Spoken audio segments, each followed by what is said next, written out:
Bagaimana untuk menanggapi sebuah gugatan yang diajukan kepada saudara? Ya, pada umumnya saudara, kami bagikan ada dua kiat atau dua strategi yang bisa saudara lakukan apabila saudara menerima sebuah gugatan.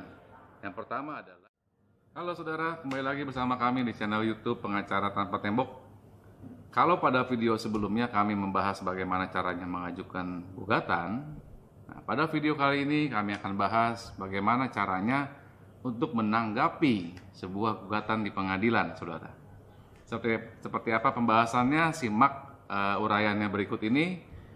Jangan di skip-skip saudara video ini supaya kalian juga bertambah wawasannya, supaya kalian tidak gagal paham saudara. Ya, jangan lupa klik subscribe, like dan share sebanyak-banyaknya saudara. Terima kasih saudara.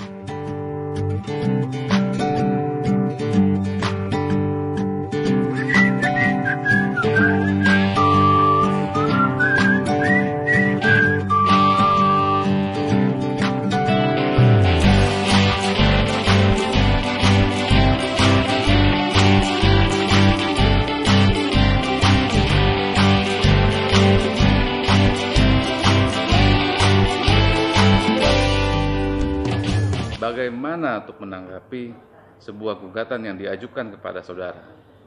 Ya, pada umumnya saudara, kami bagikan ada dua kiat atau dua strategi yang bisa saudara lakukan apabila saudara menerima sebuah gugatan. Yang pertama adalah dengan cara mengajukan eksepsi. Oke. Lalu poin yang kedua adalah dengan mengajukan bukti-bukti yang kuat. Oke, nah kita bahas ya yang pertama. Apa itu eksepsi? Eksepsi itu adalah sebuah bantahan atau tangkisan terhadap gugatan. Karena pada umumnya biasanya saudara tidak ada gugatan yang sempurna. Semua gugatan yang diajukan itu pasti mempunyai celah. Ya. Nah, dari celah-celah itu kita mengajukan suatu bantahan. Artinya kita sampaikan ke hakim bahwa gugatan yang dibuat oleh si penggugat itu cacat secara formil. Karena syaratnya saudara untuk mengajukan sebuah gugatan itu harus memenuhi syarat formil dan syarat material. Ya, kalau syarat formilnya ini tidak dipenuhi, gugatan dapat dinyatakan tidak dapat diterima oleh hakim. Ya, sedangkan kalau syarat materialnya tidak terpenuhi, gugatan akan ditolak, saudara. Nah, apa saja yang bisa kita ajukan di dalam eksepsi? Ya, yang pertama, saudara perlu melihat apakah pencantuman nama saudara, identitas saudara sudah tepat. Misalnya nama saudara ini Daniel, ya. Nah, lalu tapi si penggugat ini membuat namanya itu siapa namanya Danielo misalnya. Nah, itu adalah salah penyebutan nama saudara, salah identitas. Artinya ini bisa diajukan eksepsi. Walaupun mungkin si penggugat akan beralasan itu hanya salah ketik. Tetapi menurut hukum saudara, karena kita di hadapan hukum saudara, nggak boleh salah ketik itu. Artinya si penggugat harus sudah pasti betul siapa yang digugat. Ya. Alamatnya di mana, ya kan? Lalu apa yang digugat itu harus jelas saudara.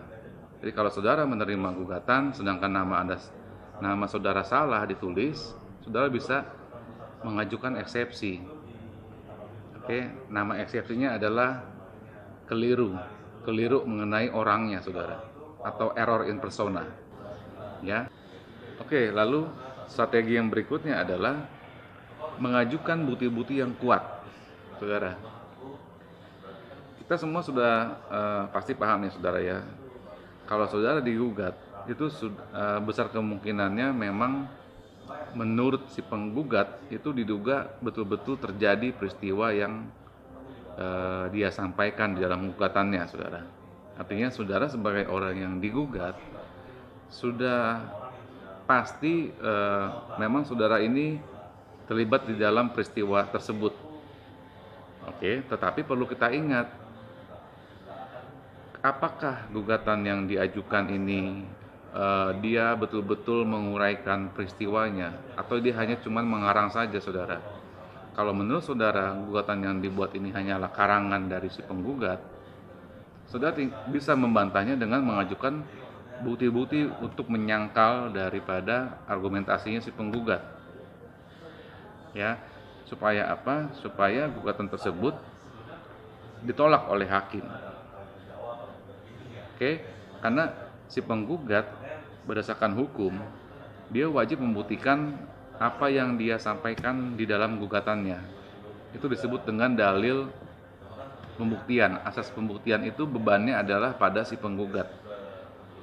Karena menurut pasal 1865 KUH Perdata, saudara, setiap orang yang mendalilkan sesuatu, dia wajib untuk membuktikan dalilnya itu, saudara, argumentasinya itu. Oke.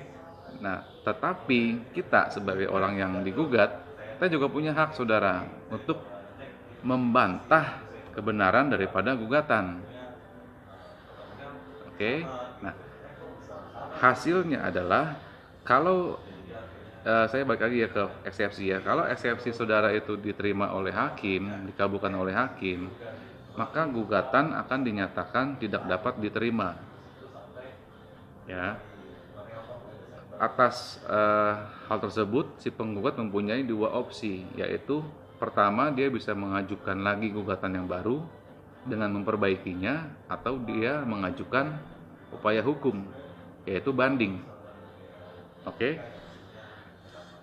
Lalu yang kedua adalah kalau misalnya si penggugat tidak bisa membuktikan kebenaran daripada gugatannya, maka gugatan akan ditolak oleh hakim.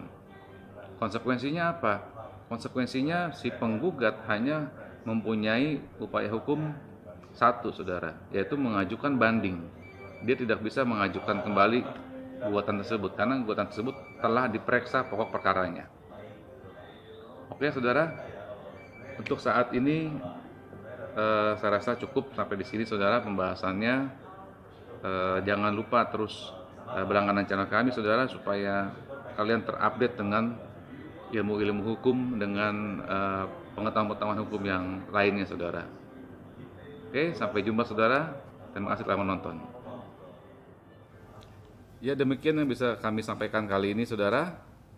Jangan lupa untuk terus berlangganan channel ini, klik subscribe, saudara, like video ini, dan share sebanyak-banyaknya, saudara, supaya semakin banyak yang melek hukum di negara kita, saudara.